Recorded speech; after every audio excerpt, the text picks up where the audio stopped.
One of the underreported aspects of the current standoff on the line of actual control between India and China is the intelligence provided by the United States to India in real time. That's going to be my subject in Simply Nitin this week. I am Nitin Gokhale.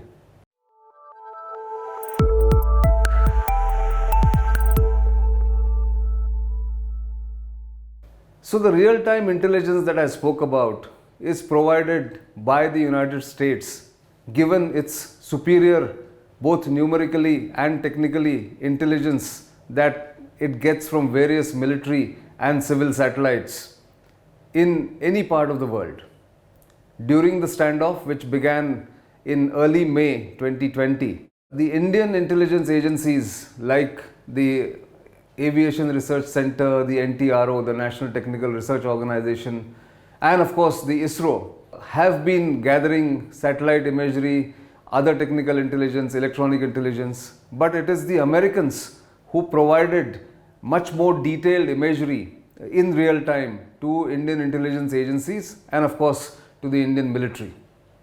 Many people may be surprised with this cooperation, given the fact that India wants to retain its strategic autonomy when it comes to dealing with China or with Pakistan and not being seen as a country that is very close to any one particular country.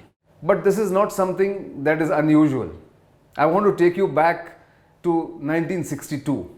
Again, an India-China crisis which resulted, as all of you know, in India's military rout in the month of October and November. Even in the wake of that military defeat, the United States and India came much more closer than ever before.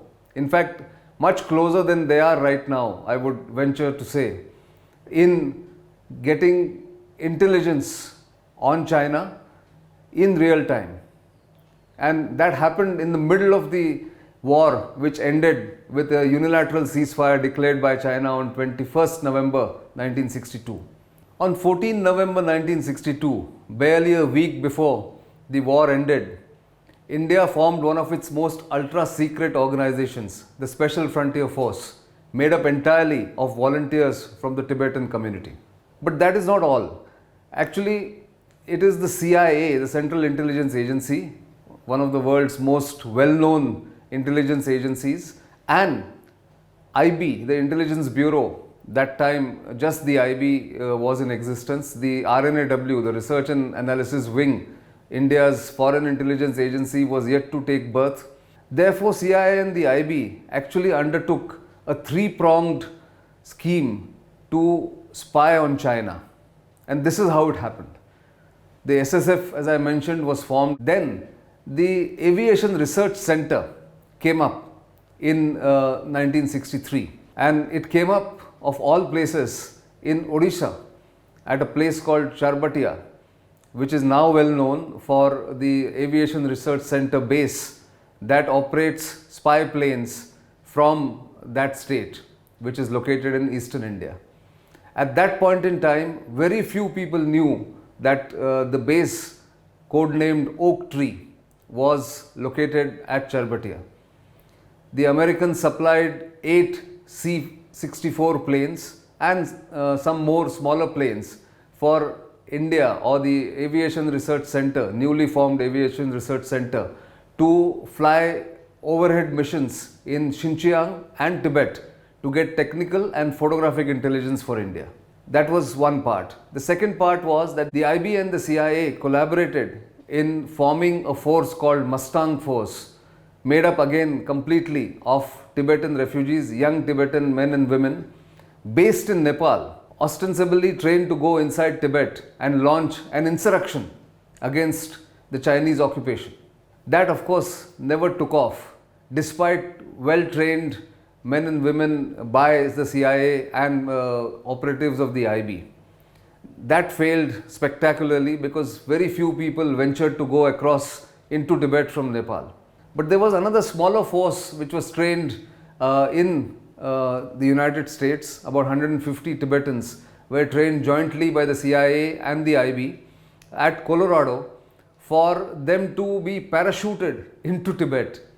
But India objected to that proposal by the CIA and said, we will help these 150 odd Tibetans to go across, infiltrate across the line of actual control, which is now, of course, a very well known term in India and China, to go into Tibet and carry out subversive activities. Progressively, over the period of about 6 to 7 months from 1963, many of these young men and women went across into Tibet from India, but probably only 2 survived and came back to give the real story of what happened. Most of them were captured and killed or hanged by the Chinese. There was one positive fallout, of course, of that cooperation between Intelligence Bureau and the CIA, and that was that the ARC base in Charbatia was allowed to be used by American U-2 planes to try and spy on the Chinese plans to test a nuclear device in 1964. Several missions later, the Americans concluded between June and August 1964 that the Chinese were ready to test a nuclear device at a place called Lop Nur. And sure enough, in October 1964, the Chinese publicly announced that they have tested a nuclear device. The Chinese went nuclear in 1964. The Americans could keep a watch, had an advanced intelligence, because India allowed the Charbatia base to be used by the Americans to spy on the Chinese. So the point that I am trying to make here is that the intelligence cooperation between India and United States is not something new. Many people think that it started in 2006 after the civil nuclear deal between India and US. But as I have mentioned, it goes back to 1962. And that's where it continues. India, without joining the American camp or become an ally of the Americans, continues to get help from United States on crucial matters, crucial intelligence, and during the crunch time. In fact, it's ironical that the Chinese are afraid of a United States-India alliance, which they think is aimed at containing the Chinese influence in Asia. But even in 1962, a similar thing has happened, as I have already demonstrated to you. In fact, if you look at this book or read this book by a former CIA operative, Bruce Riedel, he actually goes on to say that because the Chinese wanted to take advantage of the Cuban Missile Crisis in 1962 and teach India a lesson, the Chinese attacked India in that month in October and of course declared unilateral ceasefire in November 1962. In fact, as he says in one of the passages, it is of course deeply ironic that the Chinese invasion of India prompted close American-Indian intelligence cooperation. In part, Mao's paranoia about American-Indian collusion in Tibet prompted the invasion. By making China a threat to India in 1962, Mao created the partnership he had feared, bringing India closer to the United States than anyone would have thought possible before October 1962. Remember, India in those years was trying hard to be non-aligned, and yet Mao's actions prompted India to seek American help. Is history repeating itself? Are China's aggressive actions along the LAC and elsewhere against India over the past 3 or 4 years prompting India to move much more closer to the United States than ever before? That's the question the Chinese intelligence and Chinese leadership would be assessing much more closely than Indians or the Americans. I leave you with that thought and come back again in next episode of Simply Nitin. Till then, do keep watching and sending us feedback, and of course liking us on our various social media handles, and keep sending comments and feedback. Until the next time, it's goodbye.